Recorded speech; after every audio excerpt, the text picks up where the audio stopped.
Jadi benda-benda macam ni lah sebenarnya buat masa sekarang ni ada satu, orang kata satu, bukan kata badan lah, dia jadi satu benda yang alhamdulillah lah untuk tahun kebelakangan ni, dalam masa beberapa yang dekat ni kan, kita sendiri ada, kita panggil sebagai NSRC tu.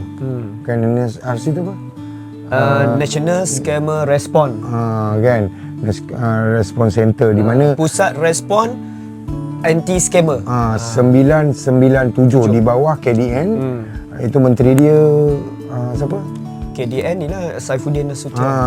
Datuk Seri Saifuddin Nasution. Dia sebab dia berfikiran, dia kata kena sebab bukan kata di kalangan-kalangan orang biasa ni, di kalangan yang bijak-bijak pandai, profesional pun semua ramai kena. Betul. Jadi daripada situ 997 ni, nombor dia lah 997, kita boleh call bila terkena ni, bila nak tahu kesahihan orang tu kan, kita boleh check kat situ sebenarnya. Dan lagi satu untuk pengetahuan semua, bukannya sebab kadang-kadang orang ingat bahawa bila call je duit dapat balik, bukan.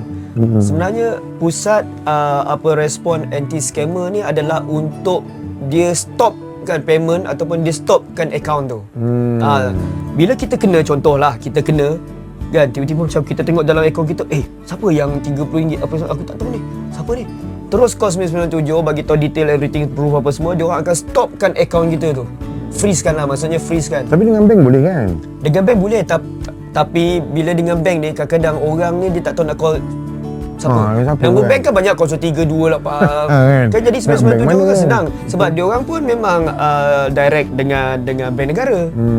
Jadi maksudnya dia boleh free dulu, stop dulu.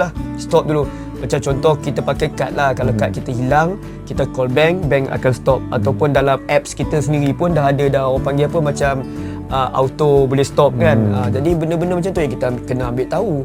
Sebab kadang-kadang kita download everything, tapi kita tak tahu apa fungsi dia, macam mana nak guna, time bila nak guna, apa semua. Sebab tu orang cakap, daripada kita duk lalai duk tengok apa semua, cuba kadang-kadang kita cari info dalam YouTube dan sebagainya kan. Sekarang ni dah bercambah info-info yang diberikan oleh kerajaan khususnya dalam menyedarkan kita tentang scammer ni. Kadang-kadang tak kena kat kita, kena adik-beradik kita.